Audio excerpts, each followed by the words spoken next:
지금부터 문제를 풀고 오답하는 과정을 알려드릴게요. 자, 첫 번째는 필요한 개념을 다 공부를 했으면요, 정리 노트에다가 개념 정리를 짧고 굵게 하는 거예요. 자, 두 번째는 이해를 먼저 다 하고 그 다음에 암기할 것들은 지금 암기를 합니다.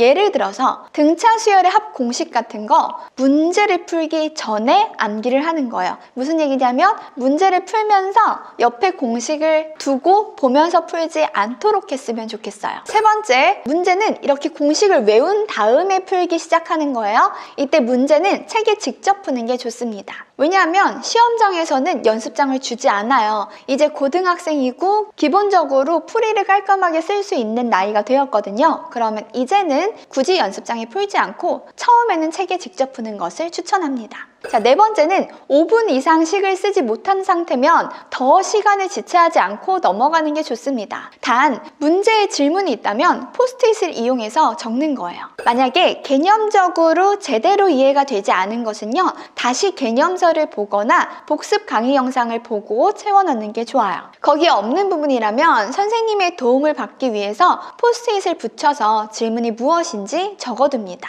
모르는 부분에 노트 정리가 덜 되어 있으면요, 부족한 부분을 또 채우고요. 이미 노트 정리가 되어 있는 부분이라면 노란색 색연필로 네모를 칩니다. 이후에는 연두색, 그 다음엔 초록색, 이런 식으로 학생들이 무슨 색연필이 좋은지까지 물어보는데요. 저는 지구 색연필을 추천하거든요. 요런 거.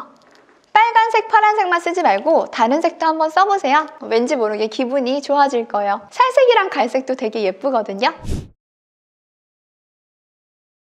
예를 들어서 내가 이 단원을 공부했어. 원순열이라는 단원을 공부했으면 정리 노트에 맨 앞에는 한 2장 정도를 빼요. 그리고 선생님은 한 페이지만 쓰고 한 페이지 남겨두는 걸 좋아하거든요. 왜냐하면 이 페이지에다가 쓰면 여기 뒤에 글씨가 배기기도 하고 나중에 추가할 때 여기 쓰고 여기 비워두면 이 페이지에 필요한 내용을 여기다 추가하기도 되게 좋아요. 그래서 기본적으로 좀 노트 정리는 널널하게 하는 걸 추천을 해요. 그래서 확통을 한다 그러면 이 단원명을 일단 쓰지. 크게 써. 01 여러 가지 순열 쓰고 그 다음에 원순열 이렇게 써도 좋고요. 사실 선생님은 원순열에서 막 다 쓰는 것보다는 원순열에서 중요한 건 n-1 팩토리얼 이거 하나 쓰면 돼. 근데 만약에 원순열 관련해서 내가 나중에 추가하고 싶은 개념들이 있을 수 있잖아요. 예를 들면 원순열이랑 관련된 문제에서 이런 탁자 문제 같은 거 아니면 입체 도형, 뭐 평면 도형 이런 것들 문제를 풀면서 내가 나만 몰랐던 개념들을 추가하고 싶을 수 있거든요. 그런 거는 여기다가 추가를 할 수 있게 일단 비워두고 그 다음 개념을 적는 거야. 근데 이거 비워두는 게 뭔가 나중에 부족할 수 있잖아요. 그러면 이런 포스트잇을 이용해서 여기다 이렇게 붙이는 용도로 쓰자는 거지. 여기에는 부족한 개념을 추가할 수도 있겠지만 개념과 관련된 문제를 풀면서 그 문제를 적어볼 수도 있거든요. 근데 이 문제 같은 경우는 문제를 외울 필요는 없으니까 충분하게 반복적인 공부가 되면 이 문제에서 굵직한 개념들만 한 줄로 적어놓고 나중에 그냥 떼는 거야. 떼는 이유가 뭐냐면 우리는 이 노트를 매일 보는 게 제일 좋아요. 왜냐하면 사람은 까먹어. 노트에 있는 걸 싹 다 기억을 하려면 노트에 있는 내용 자체가 많지 않은 게 좋거든요. 그래서 요거를 단순하게 짤막짤막하게 적어둬야 매일매일 내가 이렇게 볼 때 한눈에 빡빡빡빡 들어와가지고 반복하는 학습의 효과가 생길 수 있어요. 앞에 이렇게 남겨두라 그랬잖아요. 남겨두는 데는 뭘 하는 거냐면 내가 틀리는 이유를 적어두는 거야. 어떤 실수하는 것들을 적어두는 거야. 예를 들어서 내가 3파이 4를 자꾸 3의 4제곱이라고 안 해. 4의 세제곱이라고 해. 그러면 그냥 3의 4제곱 이렇게 하나 적는 거야. 별거 아니잖아. 이거 그냥 적는 거예요. 예를 들어서 이항계수의 성질에서 nC 0부터 시작하는 걸 많이 까먹거든요. 그러면 이제 여기에다가 nC 0부터 시작하기.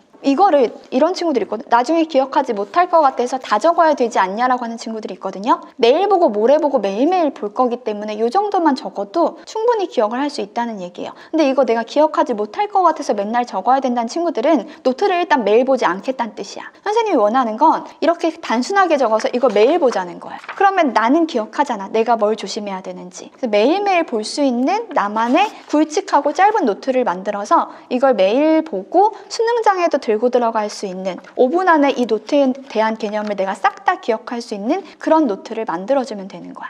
자, 그 다음에 개념을 아는데 문제가 안 풀리는 상황이라면 해설을 봐도 좋습니다. 예를 들어서 삼각함수에 나오는 도형 문제에서 아는 조건들을 다 적었는데도 5분 동안 안 풀린다면 해설을 봐도 좋아요. 해설에는 여러분이 잊고 있던 중등 기하 개념이라던가 문제를 풀 때 미처 보지 못했던 조건이 있을 수가 있거든요. 최근에 배우지 않아서 잊고 있던 개념, 그리고 어떤 조건 하에 어떤 스킬을 사용하는지에 대한 거 모두 다 노트에 정리를 해주세요. 예를 들어서 원에 내접하는 사각형의 성질, 외접원의 반지름이 나오면 사인 법칙을 떠올려서 대변과 대각 사이 관계를 찾는다. 이런 것들을 전부 다 노트에다가 간단하게 정리를 해주시는 겁니다. 그리고 풀고서 채점은 냉정하게 하는 게 좋습니다. 선생님은 꼭 맞은 것도 채점을 하라고 이야기를 하거든요. 맞은 것을 채점을 안 하는 학생이 많더라고요. 이 친구들이 가끔 질문을 할 걸 가지고 와서 물어보면요. 문제 읽지도 않은 거, 풀다가 몰라서 포기한 거, 풀었는데 채점도 안 한 거, 채점 한 줄 알고 그냥 넘어간 거, 근데 틀렸어. 그 다음에 제대로 맞은 거. 이게 다 구분이 하나도 안 돼요. 본인 스스로가 구분이 안 되고 급기야 물어봐도 대답을 못해. 이게 어떤 문제인지, 푼 건지 풀다 만 건지 채점을 한 건지 안 한 건지 대답을 잘 못하더라고요. 누구나 기억은 희미해지거든요. 여러분은 기억력이 좋지 않아요. 기억이 좋았으면 그 성적일 리가 없어. 무조건 채점은 깔끔하게 다 정확하게 표시를 해주세요. 어떻게 채점을 해서 어떻게 공부하는지를 알려줄게요. 선생님은 이렇게 지구색연필 쓰는 거 좋아하거든요. 지구색연필을 꺼내서 좋아하는 색깔을 꺼내. 일단은 기본은 빨간색이니까 얘로 한번 문제를 직접 풀어가지고 이제 채점을 한번 해볼게요. 맞은 거는 동그라미를 치는 거야. 틀린 게 있으면 끊는 거야. 이렇게 틀린 게 있으면 끊고 맞은 건 동그라미를 치고. 근데 채점할 때 특히 틀린 문제 있을 때 문제에다가 확 이렇게 하면 문제에 나중에 조건이 잘 안 보여서 틀리는 경우도 있거든요. 채점은 문제 번호 정도에다가 작게 해주는 게 좋아요. 이렇게 채점을 했다고 했을 때 그 다음에 다시 내 힘으로 풀겠지. 내 힘으로 풀면서 5분 이상 문제 풀 때 멈춰지면 그냥 그땐 틀린 걸로 하고 넘어가면 되거든. 두 번째 채점할 때는 다른 색으로 채점을 하는 거야. 얘 맞았으면 이렇게 해주면 돼요. 그 다음에 또 다시 풀어. 또 다시 풀어서 또 틀리거나 막히면 그땐 틀린 거야. 틀리면 이렇게 채점을 하는 거예요. 얘도 맞으면 뭐 이런 식으로 해볼까요? 이제 틀린 데는 3번 이상 틀리면 포스트잇을 붙여. 이런 포스트잇이 좋은데 왜냐하면 종이가 되어 있어서 샤프로 바로 문제에다가 뭐 어떤 부분이 질문인지 적기가 되게 좋고요. 그 다음에 이거를 이렇게 튀어나오게 하면 가방에 넣었을 때 이거 다 찢어지고 날아가요. 선생님은 요만큼만 튀어나오게 하는 편이야. 이렇게 붙이고 3번 이상 틀린 거는 일단 난 다 붙여. 그러면 문제집을 나중에 앞에서 봤을 때 틀린 문제에 전부 다 이런 식으로 붙어 있을 거예요. 이렇게 했을 때 앞에 다 이게 붙어 있을 거예요.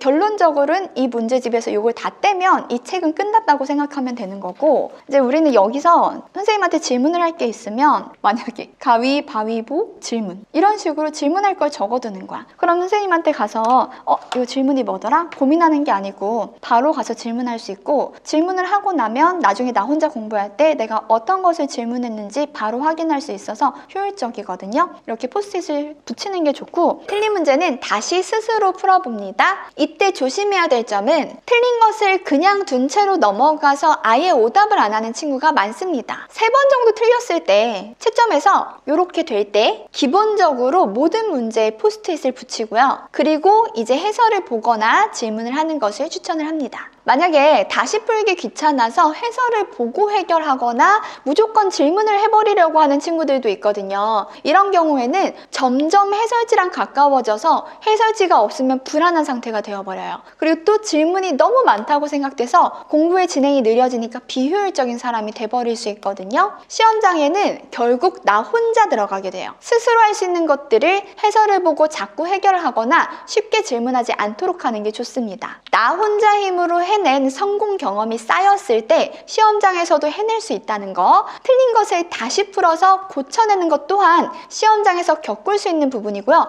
누구나 꼭 해내야 되는 경험이에요. 자, 만약에 해설을 보고도 이해가 되지 않는다면요, 절대 그냥 넘어가지 않고 질문을 하는 게 좋습니다. 포스트잇에 적어서 잊지 않고 해결하는 게 좋고요. 고난도 문제는 해설의 긴 호흡을 따라가는 것 자체가 힘들어요. 학생 혼자 힘으로는 해결하기가 어려워요. 그런 경우에는 꼭 질문을 해주세요. 자, 선생님이 지금까지 얘기한 걸 예를 들어 이야기를 해볼게요.